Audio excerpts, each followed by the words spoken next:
Hey everyone, Andrew Meatrich here. And before we dive into what's really happening around the world today, let me remind you of something.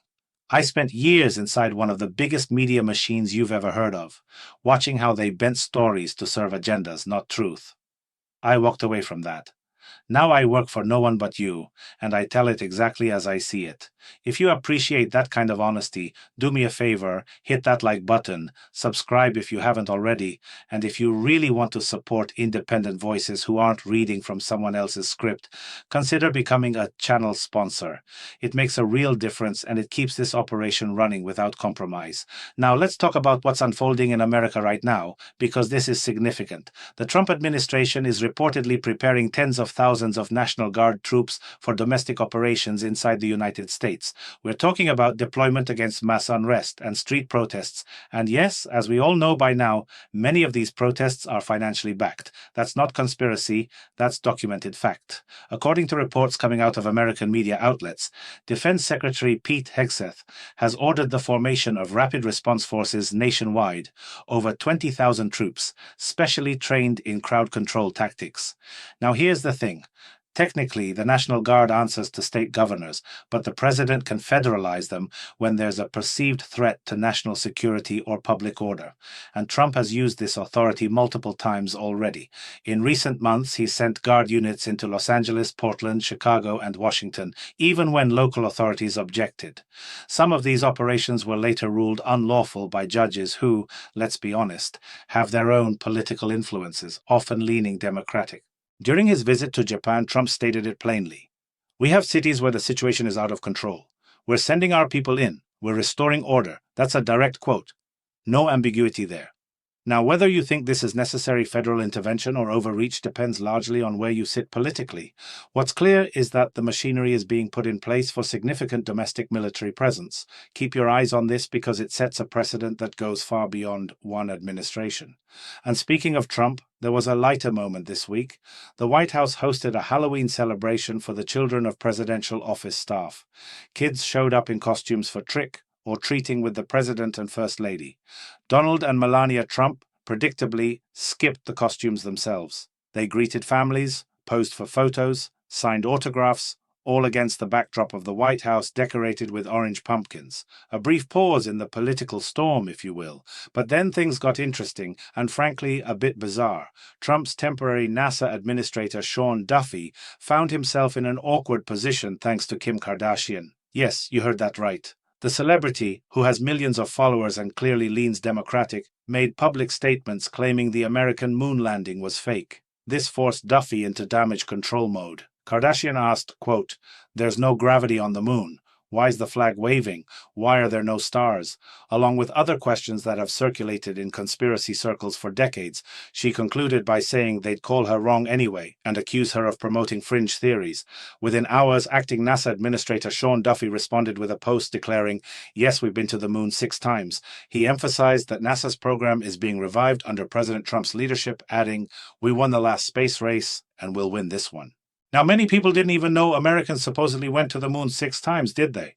But here's what's really interesting. Instead of defending NASA's legacy, maybe Duffy should have asked why this topic was completely suppressed during the Biden years, during the era of heavy censorship, when you couldn't question anything without being deplatformed. President Biden himself often seemed confused about where he was or what was happening, yet the entire world pretended everything was fine. Trump challenged all of that. So let's watch carefully what comes next, because these culture war battles reveal deeper fractures. Before we move on, quick reminder, if this kind of coverage matters to you, smash that like button and drop a comment below. Let me know what you think about these domestic troop deployments or the NASA controversy. Your engagement keeps this channel visible. Now let's shift across the Atlantic, because Germany is facing serious economic warnings. German specialists in natural resources have announced that the country's economy has exactly 1 year to strengthen its position. This statement came right after a meeting between Donald Trump and Chinese leader Xi Jinping. As you may know, China agreed to delay export restrictions on rare earth metals for 1 year. These materials are absolutely essential for every high-tech industry that exists. For German industry specifically, this is a brief window of opportunity, a short breathing space. That's the warning. Rare earth elements are critical for manufacturing batteries, microchips, electric motors, and most importantly, in our current era, military equipment.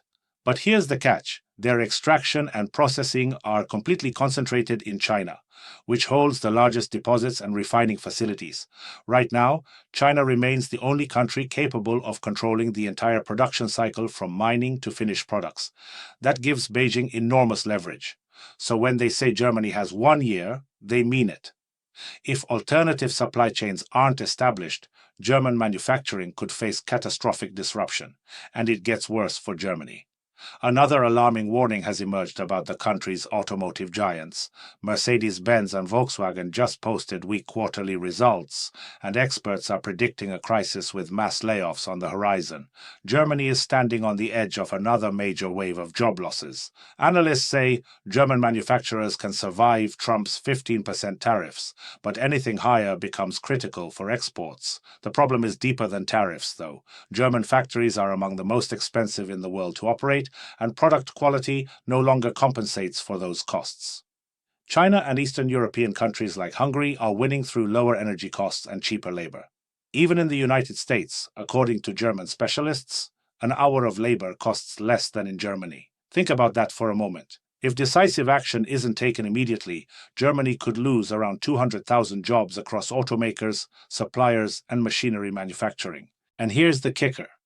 So far, the cabinet of German Chancellor Friedrich Merz has done nothing, absolutely nothing, to stop this decline.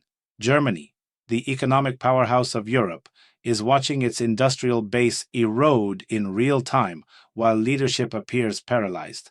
This isn't just a German problem, it's a warning signal for the entire European economic model. Meanwhile, in Britain, there's royal drama with serious undertones. Prince Andrew, the brother of King Charles, will be stripped of his titles and forced to leave his residence at Windsor Castle. The decision to remove his titles, ranks, and honors was made by the British monarch after new details emerged this week about the prince's connections to American millionaire Jeffrey Epstein. It turns out Andrew hosted Epstein and another producer who was also involved in unacceptable actions at his Windsor residence back in 2006. Little by little, bit by bit, they're revealing to the public what actually happened. Of course, they're not revealing everything about everyone. For instance, the close relationship between Democrat Bill Clinton and Epstein. That's still being kept quiet for some reason, but we're watching. Interesting how selective these revelations are, isn't it? And staying in Britain, there's a public health warning making headlines in leading British media outlets. The UK may be facing its worst flu epidemic in 10 years. British health officials are warning that flu arrived a month earlier than usual, and hospitalizations for this time of year have reached the highest level in a decade. This is happening against the backdrop of a major flu outbreak in Japan, where schools are closing and 6,000 people are in serious condition in hospitals. Britain's National Health Service is already panicking that this will increase the burden on already overwhelmed services. The system was struggling before this, now they're bracing for potential collapse. Over in Israel, tens of thousands of Orthodox Jews filled central Jerusalem, protesting government plans to draft them into military service. The demonstration, called the March of a Million, brought together representatives from various Orthodox communities. They were protesting conscription into the Israel Defense Forces and demanding the cancellation of sanctions against those who refuse service. Various reports put participation at over 200,000 people. Authorities deployed more than 2,000 police officers to maintain order and blocked major highways as the Orthodox crowds filled every street. This dispute over draft exemptions threatens to collapse Prime Minister Benjamin Netanyahu's coalition and could even trigger early elections in Israel. It's worth noting that exemption from military service for the Orthodox was legally established back in 1948, when the Orthodox community was still small. But now they make up approximately 14% of Israel's Jewish population. That's a massive demographic shift, and it's creating a political crisis that could reshape Israeli governance. When a significant portion of your population refuses military service in a country that relies on universal conscription for survival, you have a fundamental problem that can't be ignored. Let me bring you back across the ocean for a moment, because there's context here that matters. These global tensions, economic warnings, political fractures, they're all connected to larger shifts in power and influence. And that's exactly what we're tracking here, the bigger picture that mainstream outlets won't give you. And finally, there's a bizarre story out of Poland that's getting attention. The wealthiest doctor in Wrocław, 54-year-old Romuald Ciborski, has literally vanished, but with investors' money. After investigation, he was sentenced to 10 years in prison for fraud. Previously, Romuald had opened a chain of clinics, made it onto the list of wealthy Poles, drove luxury cars, the whole package. But it turns out 675 investors, believing in Romuald, poured almost 19 million euros into his business ventures, hoping to multiply their investments. Instead, they got expensive life lessons. But here's where it gets really interesting. Polish journalists discovered that the fugitive doctor is hiding in Kenya, where he's now a professor of public health and biotechnology. Beautifully orchestrated, right? Romuald claims that back in 1989, he was adopted by a Kenyan man named Thomas Gendanyado, becoming the 9th child in his family. On this basis, he's fighting for recognition as a Kenyan citizen retroactively from 1991. His story is that he has no connection to Poland and doesn't understand what's happening. Polish police confirmed they're searching for him with an international warrant, but returning him isn't simple. There's no extradition treaty between Poland and Kenya. The court also cancelled the requirement to return damages directly, and creditors are forced to seek recovery through bankruptcy proceedings. So that's how it goes sometimes in our world. Everyone gains experience in their own way, some more expensively than others. So those are the major developments right now, the stories that reveal where we're actually heading. We talked about domestic military deployment in America that sets concerning precedents, economic warnings in Germany that signal broader European decline, royal scandals in Britain that expose protected networks, demographic and political crises in Israel that could reshape the region, and international fraud that shows how global systems can be exploited. These aren't isolated incidents. They're symptoms of larger systemic changes, power structures shifting, old certainties crumbling, new realities emerging. And that's why channels like this exist, to connect those dots that the establishment media deliberately leaves scattered.